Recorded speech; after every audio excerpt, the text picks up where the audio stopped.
বিসমিল্লাহির রহমানির রহিম। আসসালামু আলাইকুম। আশা করি সবাই ভালো আছেন। তো আপনাদের সকলের দোয়ায় আমরাও আল্লাহর রহমতে ভালো আছি। তো যারা চিকেন প্রেমী আর বোম্বাই মরিচি প্রেমী মানে ঝাল প্রেমী তাদের জন্য আজকে খুব ইউনিক মশলায় বা একটা স্পেশাল মশলায় বলতে পারেন নিয়ে এসেছি একটি চিকেন রেসিপি মানে চিকেন কোরমা রেসিপি। একদম খুবই অল্প মশলায় একদম হলুদ মরিচ ছাড়া দেখবেন দেখতে যতটা লোভনীয় লাগছে ঠিক খেতে ততটা লোভনীয় লাগবে। তো প্রথমে আমি এখানে প্রায় হাফ কেজি নিয়েছি পেঁয়াজ, যেহেতু পেঁয়াজের দামটা অনেকটাই কম একটু বেশি পেঁয়াজ দেওয়াই যায়। আর নিয়েছি আমার গাছের বোম্বাই মরিচ, এটাও আমার গাছের একটু বেগুনি কালার মরিচ, আর এটা হচ্ছে কিনা মরিচ। তিনটা মরিচ নিয়েছি কারণ একটু ঝাল হওয়ার জন্য। আর যেহেতু বোম্বাই মরিচের ফ্লেভারটা খুব স্ট্রং থাকে আর যেহেতু পেঁয়াজটাও বেশি আছে তো ঝালটা অবশ্য বেশি লাগবে না। তো এটা ছিল আমার ফ্রাইডে ব্লগ, তখন বাচ্চারা রেডি হয়ে মসজিদে যাচ্ছিল। তো আমি আসছি আসলে দরজা বন্ধ করে দেওয়ার জন্য, কারণ যেহেতু ঘরে আমি একাই থাকি দরজাটা লাগিয়ে আমি চলে আসছি কিচেন রুমে। আর এখন ওরা তো এসে লাঞ্চের জন্য ওয়েট করবে, আমাকে একটু তাড়াহুড়াই করতে হবে। তো আমি এখানে দিয়ে দিয়েছি সবগুলো পেঁয়াজ দিয়ে দিলাম, তারপর ধাপে ধাপে আমি তিনোটা মরিচ দিয়ে দিচ্ছি। আর মরিচটা বেশি তার কারণ হচ্ছে আমি এখানে কোনো গুঁড়া মরিচ ইউজ করব না। আর মশলাটা আমি অনেকটু করেছি কারণ আমি রিজার্ভ করে রাখবো। আর যখন তখন আসলে খুব অল্প সময়ে রান্না করতে হলে খুব টেস্টিফুল রান্না এই মশলাটা খুব উপকারী। এই যে সবগুলো পেঁয়াজ আর তিনটা মরিচ দিয়ে আমি খুব ভালো করে নিয়ে নিচ্ছি। যখনই আমার পেঁয়াজগুলো একটু নরম হয়ে আসবে আমি কিছু আস্ত মশলা যেমন এখানে নিয়েছি আমি লং আর নিয়েছি হাফ টিস্পুন মতো, ধনিয়া নিয়েছি আমি 1 টেবিল স্পুন, আর জিরাও নিয়েছি 1 টেবিল স্পুন, আর গোলমরিচ নিয়েছি হাফ টিস্পুন, আর এখানে নিয়েছি আমি এলাচিও হাফ টিস্পুন নিয়ে আমি সবগুলো পেঁয়াজের মধ্যে দিয়ে দিব।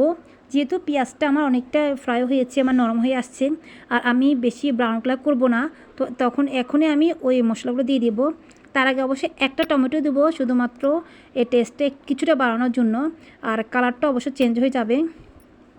তো যখন পেঁয়াজটা আপনার নরম হয়ে আসবে তখন অবশ্যই ঘন ঘন নেড়ে দিবেন, তা না হলে পেঁয়াজটা কিন্তু নিচে লেগে যায়। আর আমার পেঁয়াজটা আমি একটু ফ্রিজে রেখে দিয়েছিলাম গতকাল রাতে, যার কারণে আরও বেশি লেগে যাচ্ছে, কারণ একটু পানিও ছেড়ে দিচ্ছিল। আর আমার কোনো পানি দিতে হচ্ছে না, শুধুমাত্র তেল দিয়ে এটা মশলাটাকে ফ্রাই করে নিতে হবে। এখন আমি সব গুঁড়া মশলাগুলো যেগুলো দেখিয়েছি সেগুলো দিয়ে দিব।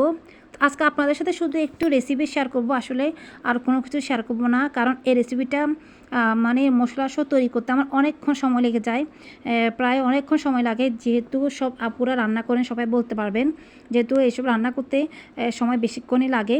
তো যারা এতক্ষণ আমার সাথে ছিলেন তারা যদি ভালো লাগে অবশ্যই সাবস্ক্রাইব করবেন আর লাইক অ্যান্ড শেয়ার করবেন। আর অবশ্যই দেখতে দেখতে অনেক সময় আমরা মানে আপন হয়ে উঠি, প্রিয় হয়ে উঠি, তখন অবশ্যই আবার অল বাটনে ক্লিক করে দিবেন যাতে আমার সবগুলো ভিডিও দেখতে পারেন।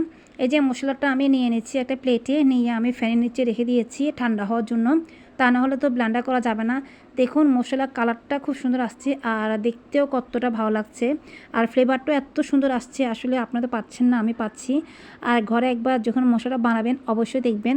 তো মশলাগুলো আমি খুব ভালো করে ব্লেন্ডার করে নিচ্ছি।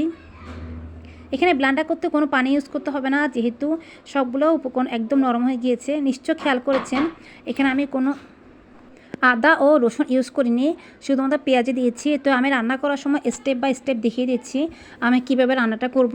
তো সবগুলো মশলা আমি ব্লেন্ড করে নিচ্ছি, আর পাশাপাশি আমি রান্নারও আয়োজন করে নিয়েছি। যেহেতু আগে বলছিলাম আজকে ফ্রাইডে, সময়টা অনেকটা কম, তো সামান্য মশলা ব্লেন্ড করার পরে আমি আবার চলে আসছি কিচেন রুমে। আর এই যে কিচেনগুলোকে আমি একটু বড় পিস করে কেটে নিয়েছি। আর এখানে দিয়েছি আমি শুধু মরিচের গুঁড়ো আর লবণ।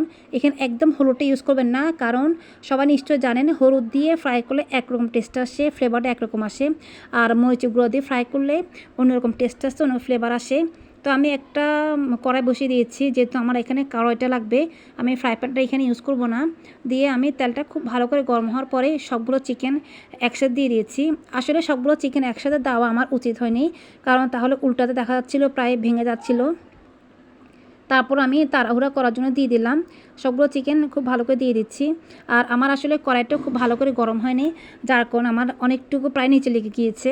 আপনারা অবশ্যই খেয়াল করবেন যাতে কড়াইটা খুব ভালো করে গরম হয়, তাহলে একদম নিচে লেগে যাবে না, খুব সুন্দর ফ্রাই হয়ে আসবে। কারণ ফ্রাইটা যদি সুন্দর মতো না হয় তাহলে চিকেনটা একদম ভেঙে যাওয়ার সম্ভাবনা থাকে। তো তো যা বলছিলাম, সবাই কেমন আছেন অবশ্যই এর মধ্যে আবার কমেন্টস করে জানাবেন। আর সবাই কী স্পেশাল মশলায় কোন রেসিপি রান্না করেন বাসায়, যেটা সবার কাছে অনেক বেশি টেস্ট লাগে আমাদের সাথেও শেয়ার করবেন। তাহলে আমরা আপনাদেরও সেই টেস্টিফুল রেসিপিটা শিখে নিব। কারণ সবার কাছে কিছু না কিছু নিত্য নতুন রেসিপি থাকে, আমি জানি, যেগুলো আমরা অনেকেই জানি না। যেমন আমি অনেক আপুর ভিডিও দেখি, অনেক রান্না বাসায় শেয়ার করি, হয়তোবা মানে বলা হয় না কেন, একজনের কথা বলবো আরেকজনের খারাপ লাগতে পারে, জাস্ট এর জন্যই কখনো উল্লেখ করি না। কিন্তু আমার সব আপুতেই আমার অনেক প্রিয়, সব আপুদের জন্য দোয়া, আর আপনারা অবশ্যই আমার জন্য দোয়া করবেন। আমি এখন তেল গরম করে চিকেনটা তুলে নিয়েছি। চিকেন তুলে নেওয়ার পরে ওই তেলে আমি একটু তেল অ্যাড করেছিলাম, করে মশলাটা কষিয়ে নিয়ে দিয়ে দিচ্ছি আমি এখানে টক দই আর দুধ। তো আমি ব্লেন্ডার মেশিনটা সবার লাস্টে একটু দুধ আর টক দই নিয়ে ব্লেন্ডার করে নিয়েছি, সেগুলো দিয়ে দিচ্ছি। যেহেতু প্রথমে আমি চুলটা বাড়িয়ে রেখেছিলাম, আমার টক দইগুলো একটু ছানা হয়ে গিয়েছিল।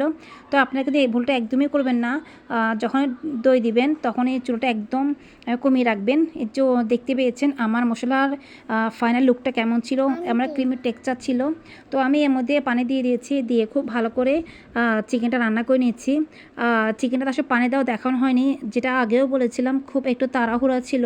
তাড়াহুড়ার মধ্যে আসলে খুব মানে সব কিছু খুব ভালো করে দেখা যায় না, দেখানো মানে সম্ভব হয় বা কষ্টকর হয়ে যায়। আসলে এটা তো অনেক আপুরা ভাইয়েরা জানেন। তো যাই হোক, এই যে আমার চিকেন রোস্টের ফাইনাল রেসিপি, নিশ্চয়ই খেয়াল করছেন এখানে আমি হলুদি করে মরিচ গুঁড়ো কিছু ইউজ করিনি, কিন্তু তাতে এত টেস্ট হয়েছে, এত ফ্লেভার হয়েছে। আসলে বাসা সবাই একবার অবশ্যই ট্রাই করবেন, সবার কাছে অনেক বেশি ভালো লাগবে। আর কারা কারা ট্রাই করেছেন অবশ্যই আমার কমেন্টস করে জানাবেন, আমার কাছে অনেক বেশি ভালো লাগবে সবার কমেন্টস পত্র রিপ্লাই দিতে। আবার রিকোয়েস্ট করছি, বন্ধু হয়ে পাশে থাকার ইচ্ছা থাকলে সাবস্ক্রাইব করবেন, লাইকও শেয়ার করতে পারেন। আর এই যে রেসিপিটা আমি বেড়ে নিয়ে যাচ্ছি সবার জন্য টেবিলে, যেমন দেখা যাচ্ছে ধোয়া উঠছে ঠিক তেমনই ঘ্রাণ চলে আসছে। আর ইচ্ছে হলে এখানে আমি এখানে 1 চামচ আসলে 1 টিস্পুন চিনি অ্যাড করেছিলাম, যেটা স্কিপ হয়ে গিয়েছিল, দেখানো হয়নি। অবশ্যই এখানে 1 টিস্পুন চিনি অ্যাড করবেন, তাহলে টেস্টটা প্রায় দ্বিগুণ করে বেড়ে যায়। আর যদি কারো ইচ্ছে হয় একটু কেওড়ার জল আর গোলাপ জলও অ্যাড করে দিতে পারেন, তাহলে খুব টেস্ট হয়। তা আমি নামিয়ে নিয়েছিলাম, দেখতে বোঝা যাচ্ছে কতটা লোভনীয় হয়েছে। সবাই অবশ্যই একবার ট্রাই করবেন। সবাই অনেক বেশি ভালো থাকবেন, সবাই আমার ছেলেদের জন্য, আমার জন্য, আমার পরিবারের জন্য অনেক অনেক বেশি দোয়া করবেন। আর সবাই ভালো থাকবেন। আজকের মতো এখানেই বিদায় নিচ্ছি। আল্লাহ হাফেজ।